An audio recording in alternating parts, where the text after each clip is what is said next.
Day 39, March 26th. Some of the loudest birds I've ever heard, which I love. Day breaking on Daleville, Virginia. Sunday morning, coming down.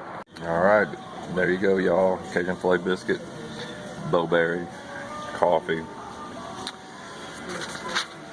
Still deciding on what I'm going to do today. Feet are still a little bit sore. Wouldn't mind giving another day to heal. My knees are still a little bit sore. Wouldn't mind just getting healthy, but we'll see. My soul wants to go, so my soul's probably going to win. We'll see. Alright, y'all, it's 9:30. We're on the go. Got a different plan today. Still have my big old ruck on, but I left 4 days of food in the room, so I've got 2 days of food with me. Got all my sleeping kit, full complement of almost everything else. So I guess we could dub this a slack packing day. It's just the military hard-headedness in me to leave too much back there, though. You never know what's going to happen. Got headlamps, got everything. So the plan is I'm going to do 21 today. I've got Homer picking me up. He's one of the shuttle guys around here. He's also a trail maintainer, and we're just talking to him this morning. Just an all-around good dude. So I look forward to meeting him tonight. He's gonna pick me up at Bearwalla Gap. Then he's gonna take me back there in the morning where I'll proceed northbound. All right, y'all. Yeah, my right heel is still hurting. Just trying to assess what it is. Is it just a blister? Is the heel bruised a little bit? I tell you, man, walking a long way on those rocks, having to jump down over and over and over from some of them rocks, puts a beating on your feet. Shoes are doing good. Socks hadn't been bad. Just a combination of moving a long way, not taking breaks. So I know most of it's due to my hard-headedness. So we'll see how it is tonight. And assess where we go. Or do we take a zero? Or do we do another day of a little bit lighter of a ruck? Good Lord knows. I'm probably still not as light as a damn ultralighter. I don't know what I think about that. No doubt in the warm weather, I think ultralighters are pretty smart dudes. Crossing under I-81 again. This is how you get out of town and you head up right into the woods, right in the center of the screen. It's gonna be cloudy today. Probably gonna get a little wet. It's all good. Some big filthy balds. I like it. A little humid today. I kind of wish I'd have worn my short sleeve base layer, but I figure if it rains I might need a little added warmth to the sleeves. Feeling good. Hill's pretty painful starting off, but once the Motrin kicks in, it's all good. Just trying to make sure I'm not doing any permanent damage, and I'm pretty sure I'm not. All right, y'all, here we go. Waiting to get to the top of the hill to have this discussion. That's a good 4.5 miles of climbing to the top, but beautiful switchbacks climbing out of Daleville, so not bad at all, really. Hopefully you'll be energized for those coming behind. So it felt pretty good. I'm missing about 8 pounds of food. Feels pretty good too, though. That's what I want to talk about. So as a pretty big channel we are now, we're over 3,200 subscribers, which is amazing. Let's talk about the concept of slack packing, because I tell you, this is where the military mind and the lightweight backpacker mind come into conflict. I think there's others that would argue it's been in conflict the whole time, and I don't disagree with that totally. There's no doubt I'm heavier than I probably should be every day. I don't know that I've been below 40 pounds since I've been out here, to be honest with you, but Today I'm in the 20s somewhere, maybe right around 30 with water. But I don't think you can find a military guy who will come out here and slack pack who can't live out here for a couple of days. And why is that different than some other regular backpackers?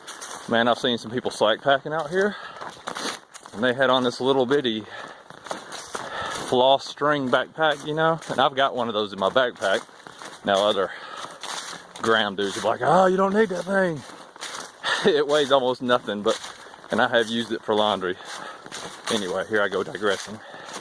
Yeah, but so I asked them, I was like, man, how long are you gonna be out here today? They said, well, probably about 8 or 9 hours. I said, all right, what do you got in the backpack? Got some water, got a water filtration kit, got some snacks, and got a jacket.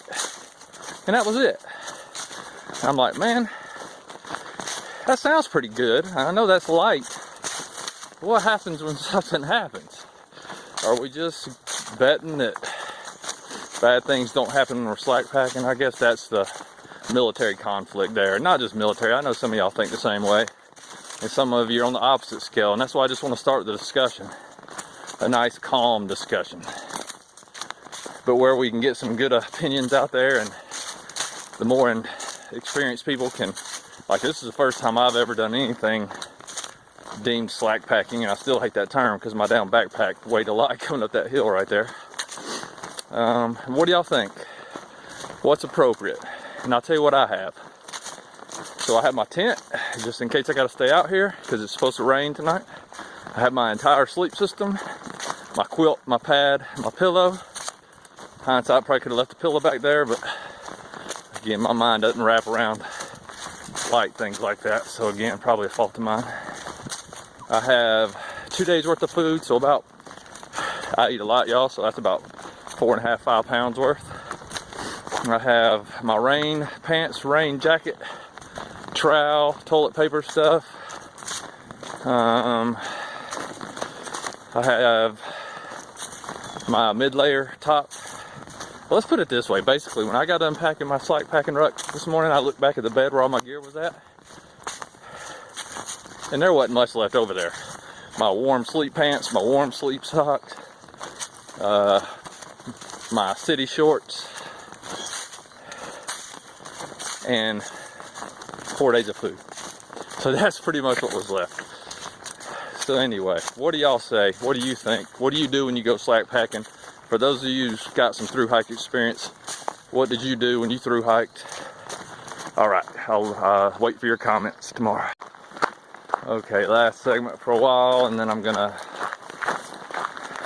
know where I got some uphill coming. So hey, I appreciate all the comments on the ego stuff. So let me step back and reveal why what started my journey down that path. As you can imagine, I said it, in a soft world, special operations world, man, it's just full of big egos. And that ain't a bad thing, I'm saying. Like, I'm not judging that. The training you go through is it's undescribable. So when, I respect people who are triple crowners in the hiking world, because, this is tough. There ain't no doubt about it. But I'll be honest with you, y'all. This is walking. Like, I could do this forever. What soft dudes have to go through is, again, if you've never been through it, it's hard to describe. And I'm not saying that to brag about myself, man. I barely made through some of it. But I worked with some of the baddest ass warriors that you can ever meet. But that comes at a cost sometimes, and usually that cost is big egos. But as you mature, and as I stayed in the community long enough, I started recognizing people who were still badass warriors, but they were a little bit different. They weren't wrapped up in the games. They weren't wrapped up in trying to be first at every single thing. They cared about other people. They made sure other people were taken care of before they fixed their stuff. Pretty much describing leadership, right? And so I started questioning, what made them different? So I started reading. I started noticing the negative traits in me, man. I was eat up with it. And really, a lot of that happened when I met my wife, who's also inside the soft world forever. And she called me on it one day. And I didn't even tell her this at the time, but man, it opened my eyes. So set me on a motion of change. Because I don't want to be that dude the rest of my life. So I read some books, one of them being Eckhart Tolle's Power of Now. And it was earth-shattering. Trying to quieten my mind, detach from the thoughts, and be an observer of your thoughts. Like, climb up in the balcony and look down upon what's going on inside your brain. And that took a while, because that little ego, that little voice is always trying to pull you back down out of the balcony. So when I learned to do it, the play I was watching on stage was a nightmare. It was a horror show. And it still is at times. And somebody said it the other day about how they've died many ego deaths before. And that's so freaking true. Like, I think I have this thing killed, and then it's back. I see some of those same negative tendencies I had back when I started this journey. The wind's blowing. Let us talk on it.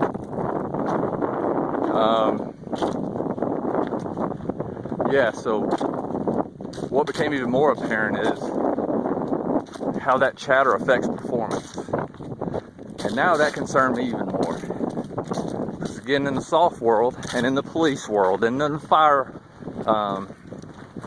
the fire and rescue world, in the business world, wherever, that mental chatter, if your employees, if your operators, if your warriors can't control it, when the nation, when the city, when the town, when the business, when the customer, when they depend on that person to do their job at that moment, man, what they gotta hope is that mental chatter isn't distracting them just enough, and that ego doesn't get away with them to where they do the wrong thing or they make a mistake. And in my world, in that soft world, and the dudes we have there, y'all, that has implications beyond what you can imagine. So imagine, we'll put it in a cop SWAT role, because a lot of special operations, when they're going in to take down a target or whatever, it's kind of the same thing, man. You're gonna go in, you're gonna enter a building, you're gonna clear the building, you're gonna secure it, for whatever reason. Those guys who line up on the door, getting ready to breach and go in, whether they're cops or operators, man, what's going on in their brains as they're moving up to the door, as they're standing there, as the breach goes, as they start running through the house, doing not choreographed motions, but motions that they've trained for years. And then one guy's distracted, or one guy's ego takes over, and he's like, man, I'm tired of being in the back of the train, I want to get up front. Like, all those things started highlighting to me of how bad this ego incessant chatter can be inside the brain. And so that's what set me off on my quest over the last decade, and I'm still with it. What I want to do is just, and we're implementing it a little bit in my world, but teach people about themselves a little bit. I know a lot of business worlds use MBTI. We use the DISC. We use NEO. It's a whole lot of things we do to try to educate the individual about themselves, because the more they understand their tendencies, we're hoping the more we can teach them to control it in those crucial moments. All right, it's been a long segment, but send your comments, please. Sorry, one other piece about the mental chatter I wanted to bring up, and figuring all this out is when I became a dad, 2003. This is before, I discovered this whole process, and that I was being controlled by something I didn't even understand, because I thought it was me. But when you become a parent, especially for the first time, man, you don't want to be the same dude. And when I started the discovery a few years later, man, I saw how much it affected my relationship with my son, with my wife, not being able to control that mental chatter, bringing home work, not being in the present at home because you're worried about work, worried about the next deployment. All things you can't control right there at home when you're with the ones that you love. But that's where your brain is, because that's where your ego thinks it should be. That's where it identifies with. So it wakes you up in the middle of the night instead of being at peace with yourself and with your family. So anyway, that was a major eye-opener for me, and while I'll continue to try. My patience is not the best. That's why I love the rocks. Somebody the other day is like, that's your first sign of weakness. So as you start complaining about it, it's like, man, you don't know Marines are operators then, because when a Marine isn't bitching, then you better worry about something. Because something's wrong. When they're bitching, that's just them decompressing and getting it out. Because I don't like my enemies. I don't let them live in the shadows. I bring them out in the light. And those rocks are my enemies. But I'm going to keep bringing them out in the light because it helps me get by them. And that teaches me that patience I need. Hey y'all, just sending out well wishes to my brother-in-law, the one I was telling y'all lived right across the West Virginia line. He had to go to the hospital the other day. He's going to have a procedure here soon. And just thinking about you, buddy. Hope everything goes well. And if y'all need anything, man, I'm not too far away. I can drop this and get a car and come over there if y'all need something. So just let me know. All right, bro, get better. Oh my God, Virginia, this is beautiful. And I mean the trail, or as the Kiwis would say, the track. I like that better. Try to start calling it that. The track is perfect. My hill feels great, or it just went numb. We'll see how it feels when I get done today, but I know my mom and my wife probably aren't too happy with me, because I came out today. I try to put myself in their place, and I know my dad's the same way too. But if this was my son out here, same situation, I'd be advising him to, man, just take a dang day off. But I swear to you, staying in that hotel room today, or A, it's gross, B, I had to stay there because I'm gonna be gone. Didn't have time to move out to get these 20 plus miles in today. So, oh well, I slept good, but I can't just sit in there. I'm not watching TV while I'm out here, so that's something I couldn't do today. So I could sit there and watch YouTube videos, I guess, but I do that on the trail, or at least I'll listen to them. So I have unlimited data now, so I catch up with everybody else's goings-ons when I'm up on the ridgeline sometimes. But mom, baby, dad, son, I'm good to go. This horse needs to run. Dogs gotta be let out of cages. All right, y'all. 2 more points of interest for me. A, changed another map on gut hooks this morning. Northern Virginia, number 4, pretty badass. I think there's only 9. And then a call out for fresh ground stamps in Kansas. Man, if y'all watch this, at least comment or send me a text. Let me know where y'all are at, man. Just wanting to keep up with y'all. And I know Fresh Ground's friend tunes into this channel too, so I think his name's Jimmy. So Jimmy, if it is Jimmy, if it isn't, I apologize. Never talked to you before, but Fresh Ground speaks highly of you. Man, let me know. Just comment, let me know where he's at. I want to make sure he's okay. I'm hoping they didn't get sick coming out of Damascus. And if he's averaging 20s, I was kind of hoping, since I'm going to be in the hotel room one more night tonight, that they may show up in town tonight. Anyway, appreciate it. If anybody hears anything from any of them, I'd appreciate any updates. I know some of their parents actually think stamps in Kansas is family may tune into this every now and then too, so please let me know where they're at. Stopping at Wilson Creek Shelter real quick, gonna eat a bite. Nice little areas for camping. Ooh, that moss over there looks really good. I think we're about to get wet, y'all. I've honestly missed. I love these side hill trails. This is very Georgia, early North Carolina-ish right here. Love this. It's taken right by Black Horse Gap and the Blue Ridge Parkway. Gorgeous. Holy cow. There's that smoke I was smelling. Man, I could smell it all the way over the hill. Alright, back into the woods. You know, the AT is kind of crappy, man.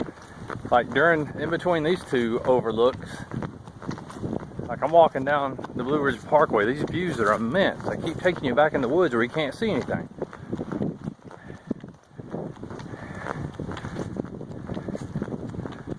This is amazing views. Holy cow, I love it.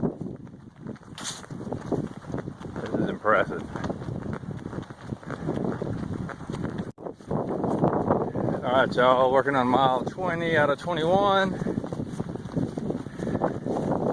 Hill still hurts a little, but I'm learning how to walk on it a little bit differently.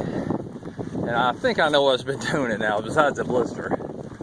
I have this tendency, and I don't know why, especially when I'm going uphill, I'll pick my foot up and then somewhat kind of slam it into the ground instead of rolling on the bottom of my shoe a little bit. Kind of landing flat-footed, if not a little bit on my heel. I'm just hitting these rocks over and over. I think has bruised it a little. That's just what I'm guessing. Nothing I can't live with. The extra weight tomorrow is gonna be a little more to deal with, but whatever. Started raining a bit today, so I hadn't been filming much, but still hadn't decided about dinner. I want to run by Kroger, see if they have any kind of gel insert, heel insert. If not, no biggie. Alright, probably eat at Three Pigs, but I don't know, man. Pizza sounds great too. So we'll see. It'll be a surprise. Alright, y'all, before I forget, I was going to ask this earlier. I need a favor from those of you who are experienced with the Shenandoah, because it looks like that's where I'm going to be when my wife's up here. Looks like there's plenty of access points, so she can drop me off and I can go do some day trail walking and her pick me back up, you know, later, and we spend the evenings together for sure. Should we just get a cabin there or just stay in a lodge somewhere there, like centrally located to make it easy? What are the options?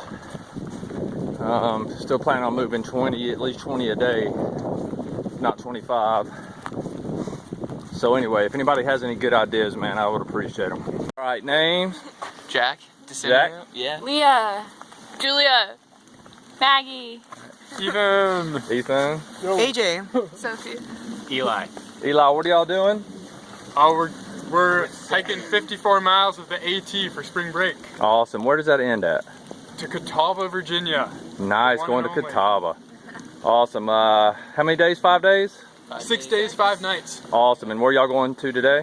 We're going to Boblett's Gap. Awesome. Is this where y'all started? Are y'all starting right here? No. Where did y'all start today? Over at 614. 614. Creek Trailhead. Awesome. All right, y'all. Good luck, man. Thank you. All right, y'all. I'm going to say this up front because I'll change my mind 15 more times.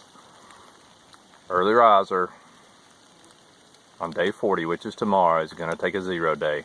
If Homer can take me back out here on Tuesday. I can make it. I can keep going. This is the ego tough guy talking, right? I can keep going. But, man, I know I talk about Kiwi a lot, but sometimes I need that mature individual in my life. It's usually my wife. And she's been trying to convince me. My mom's been trying to convince me. But, you know, I think tomorrow, my hill isn't terrible. But it's painful when the Motrin and everything runs out. So I just figured, man, I'm going to go get some Epsom salt. So here's what's going to happen tomorrow. I'm going to wake up. I'm going to go down and eat some breakfast. I'm gonna move out of the Roach Motel and move across the street to probably the Almost Roach Motel. And then I'm gonna soak my feet in some Epsom salt tomorrow. I'm hoping that Fresh Ground and maybe Stamps will show up. And then Tuesday morning early, I'm gonna have, if Homer can do it, I'm gonna come back up here. I'm 21 miles away or into the hike going towards Waynesville. So I'll be a day behind where I wanna be, but it's all good. My wife's gonna be here. I'll be able to lighten my pack a little bit while she's here. Getting through the Shenandoah. So that'll be cool. Hopefully I can make up some ground there. Today was good though. My knees, I didn't wear my braces today. They feel good. Of course, my pack wasn't as heavy. But the body feels good. I just got to get this hill sorted out. And I'll tell you, I've been wearing, man, I told you in the comments that I'm not on a budget per se. I would like to quit spending as much money as I have been, but man, I've got the top of the line super feet in these things, the charcoal ones. And super feet are good, man, but they just don't have any cushion. They provide a really good footbed in there. But I'm gonna go maybe to Walmart or somewhere tomorrow. Maybe not even Walmart. Kroger had a really good assortment actually, and look for some better, more cushiony pads. If y'all have any suggestions, send them my way. But in the end, my left foot's fine. It's just that right foot, and it all spurned from walking those damn rocks that one day, getting that blister. Life's good though. I'm gonna go ahead and do a wrap up now so I can get this video on. And by the way, those that youth group that I just filmed, man, they motivate me. First off, it was really good to meet all of you. For the parents, y'all seem to have some really good kids, and it's really awesome that they spend their spring break out here. I was not that mature at that age, for sure. And they're from Brown College, if I didn't tell you that, because I don't think they said that. So not only are they out here doing motivational things, they're some of the smartest youth in America. So it was really good to meet you guys. I hope you guys will follow me and get some of your friends to join our group here, and as we go towards Maine. This will be the wrap up for the day, so I can get this uploaded, and so y'all all know my plans for tomorrow. Man, it was a good day. That walk today, there were some tough climbs when you come out of Daleville for sure, but most of the trails have good switchbacks, or they're walking along the side of the ridge lines, not on top of the ridge lines, but you know, on the side of a mountain that I really like, that I missed from Georgia and a little bit of North Carolina. And then once you get up to the Blue Ridge today, and then it just keeps crossing over the Blue Ridge, and it's aggravating a little bit, to be honest with you. And it takes you away from some of the views. The Blue Ridge has some incredible views. So this is just early riser suggestion. Walk the damn Blue Ridge Road. Just walk it and look at the amazing views that Virginia provides you. And me personally, I went up in the woods twice in between two overlooks, and I was like, man, screw this, because I'm missing some incredible views. The walk's a little bit easier. I wouldn't say it's any shorter, and in the end, it was more rewarding for me once I said to hell with it and got down on the road for a few miles. And it's your own hike, man, so hike your hike.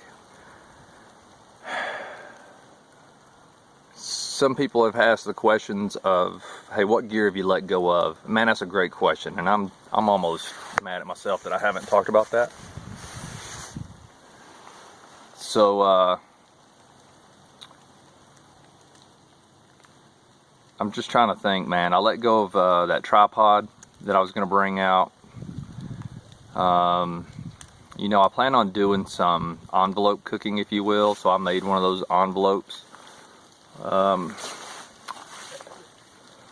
Thinking I was going to cook some North sides or something, and I haven't cooked one of them, and I got rid of that thing early on. All the things I'm talking about are pretty lightweight stuff. It's almost time, and I say almost because I'm not convinced we're not going to have one more cold spell, but I'm going to lighten up clothes here very soon. I'm probably going to buy a sleeping pad now that I'm not going to worry so much about R value. I'm thinking about getting maybe a Z-Pax ruck, switching out at the halfway point possibly. all these things, man, I'm considering right now. So we'll see. It was nice walking with a lighter load today. I know a lot of people think I'm fighting it. I'm really not.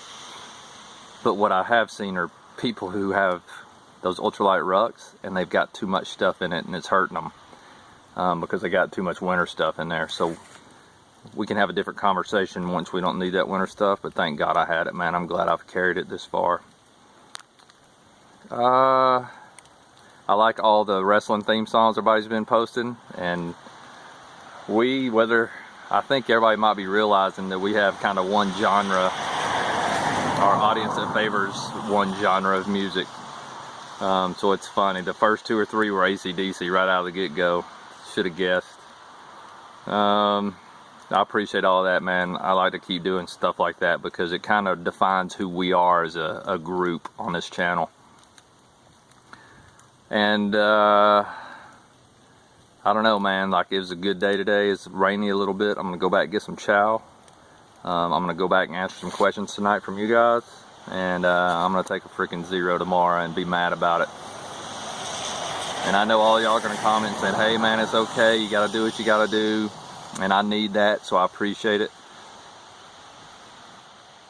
But man, I hate it. Alright y'all, I hope everybody has a good evening.